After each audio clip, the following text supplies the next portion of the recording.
General जाति को पहले दिन से अपराधी मान लिया गया है। सबसे बड़ी बात, जिस व्यक्ति ने ये दूषित मानसिकता के व्यक्ति ने ये बिल बनाया है, जो हर हर मोदी घर घर मोदी कर सकते हैं, वो मोदी जी को बाहर भी कर सकते हैं।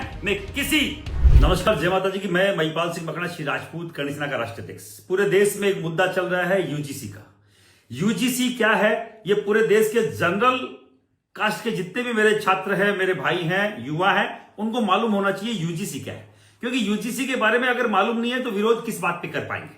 तो पहले मैं आपको बता देना चाहता हूं, यूजीसी है यूनिवर्सिटी ग्रांट कमीशन, जिसको हम विश्वविद्यालय अनुदान आयोग कहते हैं। यूजीसी के अंडर में सभी कॉलेज, सभी यूनिवर्सिटी यूजीसी के अंडर में आती है। एक आयोग है जो बहुत पहले 1955 में ये बना था, तब से आज तक उसी के अंडर में पूरी कॉलेज आती है। यूजीसी एक नया एक्ट लेके आई। क्या एक्ट लेके आई? एक्ट 13 जनवरी 2026 को बना इक्वल अपॉर्चुनिटी सेंटर बनाने का। इक्वल अपॉर्चुनिटी सेंटर क्या है? सभी जो स्टूडेंट हैं, विद्यार्थी है, उनको समान अधिकार मिले। बहुत बढ़िया बात है, हम भी स्वागत करते हैं ऐसी कोई भी अपॉर्चुनिटी सरकार लेके आती है तो। पर इसमें उन्होंने तय किया कि इक्वल अपॉर्चुनिटी सेंटर के द्वारा हर एक कॉलेज में, हर एक यूनिवर्सिटी में इक्वल कमेटी बनेगी और इक्विटी स्क्वाड बनेगा, इक्विटी कमेटी बनेगी। इक्विटी कमेटी में कौन लोग रहेंगे? अब मैं आपको बोलना चाह रहा हूं दिक्कत कहां है। इक्विटी कमेटी में SC ST के जनप्रतिनिधि रहेंगे, ओबीसी के प्रतिनिधि रहेंगे, महिलाओं के प्रतिनिधि रहेंगे, विकलांग जो है बच्चे, दिव्यांग है, उनके प्रतिनिधि रहेंगे। कोई दिक्कत नहीं है। पर जनरल का कोई भी प्रतिनिधि उसमें नहीं रहेगा। बहुत बड़ा मामला है। आप इक्वलिटी की बात कर रहे हैं, आप सिमिलरिटी की बात कर रहे हैं, आप समानता की बात कर रहे हैं, और वहां जनरल का कोई भी मेंबर उसमें नहीं रहेगा, उस कमेटी में जो इक्वलिटी कमेटी बनाई जा रही है। कोई बात नहीं। दूसरा, एक इक्वलिटी स्क्वाड बनाया जा रहा है जो नजर रखेगा 24 घंटे कैंपस में कि किसी के साथ कुछ भेदभाव तो नहीं हो रहा है। कोई बात नहीं, नजर रखनी चाहिए। किसी के साथ गलत होता है, हम भी कहते हैं कि वो उस पर नजर रखनी चाहिए। पर आप देखिए कि उसमें भी कोई भी जनरल कास्ट का कोई भी प्रतिनिधि उसमें, मेंबर उसमें नहीं है। वो भी कोई बात नहीं है, हम मान लेते हैं। और तीसरा, अब तक SC ST के बच्चों को इस दायरे में लिया जा रहा था, अब ओबीसी के बच्चों को भी उसमें लिया जा रहा है। उसमें भी हमें कोई दिक्कत नहीं है, आप ओबीसी के बच्चों को भी लीजिए। उसके बावजूद इसमें क्या प्रावधान रखा गया है?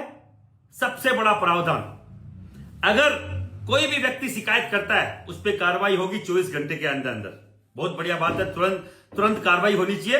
पर अगर झूठी निकली आपकी शिकायत, तो उसके खिलाफ, उस बच्चे के खिलाफ कोई कार्रवाई नहीं होगी। जो पहले जो यही इक्वल अपॉर्चुनिटी जो सेंटर जैसा कोई सेंटर था, जो इसके बराबर पैरेलल था, उसमें यह प्रावधान था कि अगर किसी ने झूठी शिकायत करी तो उसके खिलाफ कार्रवाई होगी, जिसको हटा दिया गया है।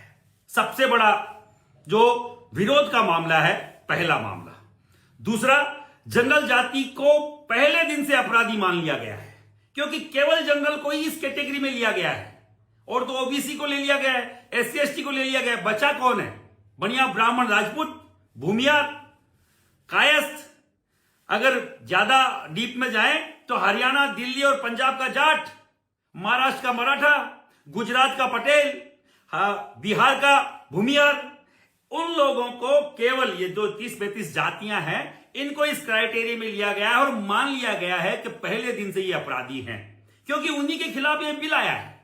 आप ये देखिए इनकी हठधर्मिता कि जिस दिन एडमिशन आपका बच्चा यूनिवर्सिटी में लेगा, कॉलेज कैंपस में एंटर करेगा, उसी दिन फॉर्म भरा लिया जाएगा कि भैया हमें आप किसी भी SC ST के, ओबीसी के बच्चे को प्रताड़ित नहीं कर सकते। क्या आपने तय कर रखा है?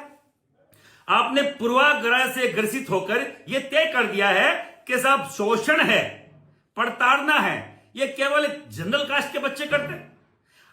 सबसे बड़ी बात, जिस व्यक्ति ने ये दूषित मानसिकता के व्यक्ति ने ये बिल बनाया है, मैं पूछना चाहता हूं इस सिस्टम से, इस सरकार से, क्या हमारी ये गलती है? हमने कोई एप्लीकेशन लगाई है जनरल कास्ट में पैदा होने की?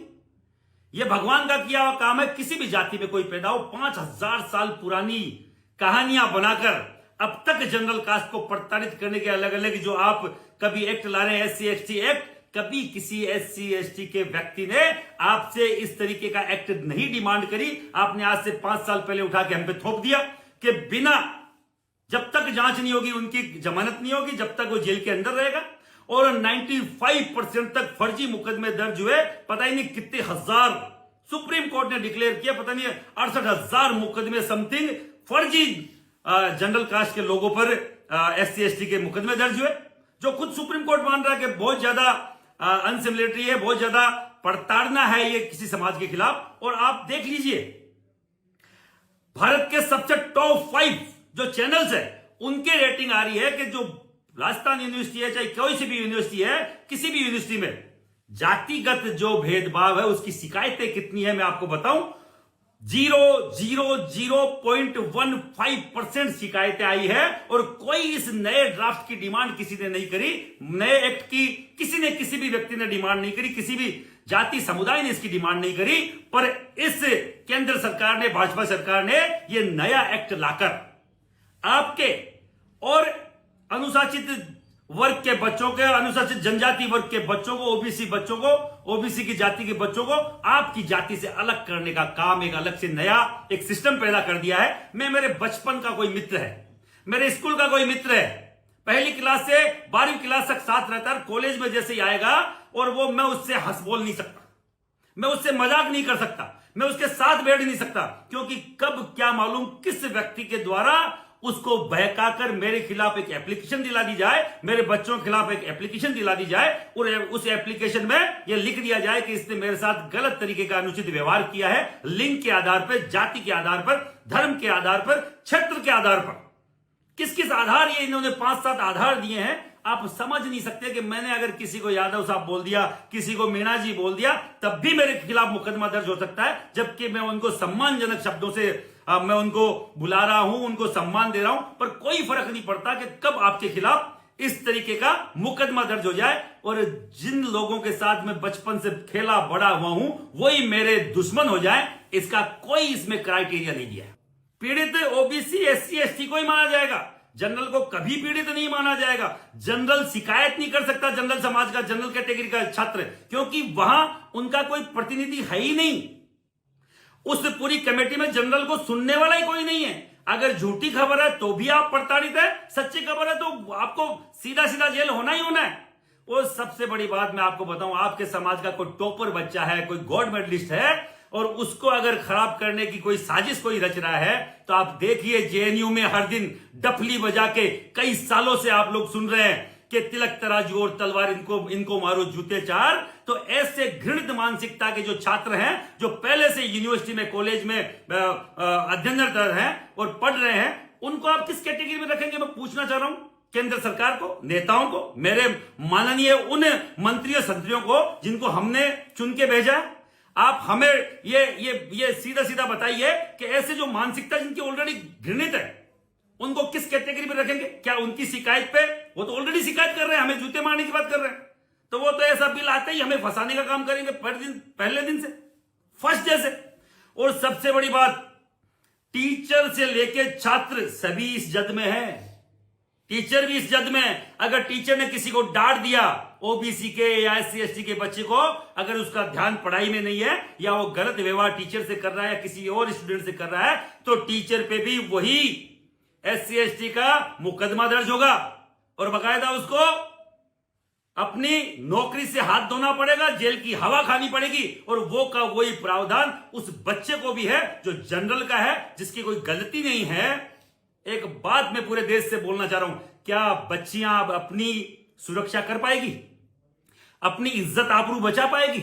अगर किसी सरफिरे आशिक ने आपकी बच्ची को प्रपोज कर दिया, किसी के रिलेशन में रहना, किसी के प्रेम प्रसंग में रहना, और उसने मना कर दिया, एक एप्लीकेशन लगेगी बच्ची के खिलाफ कि इस लड़की ने मेरे साथ दुर्व्यवहार किया है, मुझे मना करने की धृष्टता करी है, तो उस बच्ची का भविष्य खराब हो जाएगा केवल एक मना करने से, क्योंकि उसका नैतिक अधिकार बनता है, उसका चरित्र का हनन वो नहीं करवाना चाहती। आपकी और मेरी बच्चियों के भविष्य का नहीं, उनके चरित्र का मामला है। मैं आप सबसे बोलना चाह रहा हूं, इस तरीके का बच्चों को आपस में कॉलेज लेवल पर जातीय आधार पर बांटने का जो दुस्साहस ये कर रहे हैं, मैं सबसे जनरल कास्ट से नहीं, मेरे ओबीसी के भाइयों से भी बोलना चाह रहा हूं, एससी एसटी के भाइयों से भी बोलना चाह रहा हूं, ये आपको और मेरे बच्चों को भविष्य में एक प्लेटफॉर्म पर ना आ जाए। हम हिंदुत्व की बात करते हैं, हम हिंदू देश की बात करते हैं। कहां है हिंदू देश? जब अकेली आपके हिंदू धर्म को 5 हिस्सों में बांट दिया जाएगा तो किस तरीके से आप बचा पाएंगे अपने हिंदुत्व को? आज अलग अलग धर्मांतरण हो रहे हैं, उसके खिलाफ मोदी जी कोई वो लेके आए? या गौ हत्याएं हो रही है, उनके खिलाफ कभी मोदी जी का कोई एक्ट आया? जिन पे एक्ट आना चाहिए था वो था धर्मांतरण, जिन पे आना चाहिए था वो था गौ हत्या, जिन पे आना चाहिए था वो था वो विदेशी ताकतें जिनको आप बाहर करना चाह रहे थे। खूब बांग्लादेशी यहां है, शरणार्थी है। कहां यूसीसी का आप बोल रहे थे कि हम लाएंगे, यूजीसी लेके आ गए। हम इंतजार किसका कर रहे थे? एक देश में एक समान अधिकार के लिए, आप समानता का अधिकार के लिए आप एक एक्ट लाना चाह रहे थे, वो तो आप लाए नहीं और आपने यूजीसी हम पे थोप दिया। मैं सभी देश के हर एक व्यक्ति से बोलना चाह रहा हूं, इस यूजीसी के नियमों को पढ़े, सोचे, समझे और अपने युवाओं के भविष्य के लिए सड़कों पे आए। ये जनतंत्र है, ये राजतंत्र नहीं है।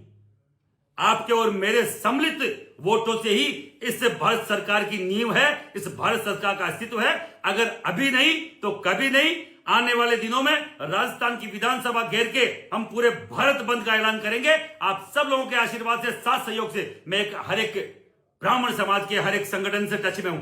बात हो रही है अपने बढ़िया समाज के सभी संगठनों से, मैं टच में हूं, उनसे भी बात चल रही है। क्योंकि एक एकेडमिक में अगर नंबर 1 पोजीशन पे कोई आता है तो बढ़िया समाज का वो बच्चा आता है जो सीएस कर रहा है। ब्राह्मण समाज का बच्चा आता है, ब्राह्मण समुदाय को आप प्रताड़ित कर रहे हैं, आप उनको अपराधी घोषित कर रहे हैं। अगर वो नहीं होता तो आपके यहाँ सभ्यता संस्कृति की जो सीख सिखाई जा रही है, आपके यहाँ जो सनातन की जो पढ़ाई कराई जा रही है, कहां पुराण ऋग्वेद जो भी आज आप देख रहे हैं, उनका कोई अस्तित्व नहीं होता, उनको पढ़ाने वाला कोई नहीं होता।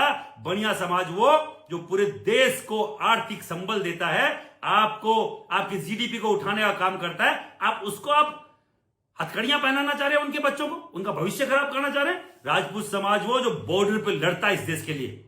और सबसे बड़ी बात मैं ओबीसी के भी हर एक उस व्यक्ति से बोलना चाह रहा हूं, किसी को लगता होगा कि यहां का जाट नहीं है तो हमें कोई डर नहीं है। हरियाणा का आपका जाट भाई, आपके दिल्ली का जाट, आपके पंजाब का जाट उसी जनरल कैटेगरी में आता है। अगर आपके खिलाफ यहां नहीं हो रहा तो वहां आपके भाइयों के साथ हो रहा होगा। अगर आपके यहां के जो पटेल है, अगर राजस्थान का पटेल राजी हो रहा है कि मैं ओबीसी में आता हूं, तो सरकार गुजरात का पटेल जनरल में आता है, उसके साथ ही अत्याचार होगा। अगर कोई भूमियार यहां का सोच रहा है कि मैं यहां ओबीसी में आता हूं, तो बिहार का भूमियार वहां जनरल में आता है, महाराष्ट्र का मराठा उसमें आता है, और सबसे बड़ी बात पंजाब के खत्री, पंजाब के जट सिख, वो सब जनरल कास्ट में आते हैं। और सबसे बड़ी बात, हमें आपस में तोड़ने की लड़ाई जो चालू करी है, ये घृणित मानसिकता है। हम लड़ना चाह रहे थे उन शक्तियों से जिनके अंडर में, जिनके गुलाम रहकर ये भारत 500-500, 700 साल गुलाम रहा, और आप उनसे लड़ने की बजाय आप हिंदुत्व से लड़ रहे हो, आप हिंदुओं से लड़ रहे हो। बटोगे तो कटोगे, बांट कौन रहा है? आप लोग ये बांटने का काम बंद कीजिए। जो हर हर मोदी घर घर मोदी कर सकते हैं, वो मोदी जी को बाहर भी कर सकते हैं। मैं किसी पार्टी के खिलाफ नहीं हूं, मैं बाल्यकाल से स्वयंसेवक रहा हूं, मैं कट्टर बीजेपी रहा हूं, पर इसका मतलब ये कतई नहीं कि आप हमारे अस्तित्व को खत्म कर दोगे, आप जनरल के बच्चे की भविष्य आप खराब कर दोगे। कतई हम स्वीकार नहीं करेंगे। हर दिन पूरे देश में इसके खिलाफ आंदोलन होंगे। और पूरे स्वर्ण जाति की तरफ से बोल रहा हूं मैं, आज श्री राजपूत कनिष्ठा का राष्ट्रीय अध्यक्ष नहीं, मैं एक स्वर्ण जाति का आम कार्यकर्ता आपकी खिलाफत करते हैं। आपका बिल जब तक वापस नहीं होगा, आपका बाकायदा विरोध रहेगा। जय हिंद, जय भारत।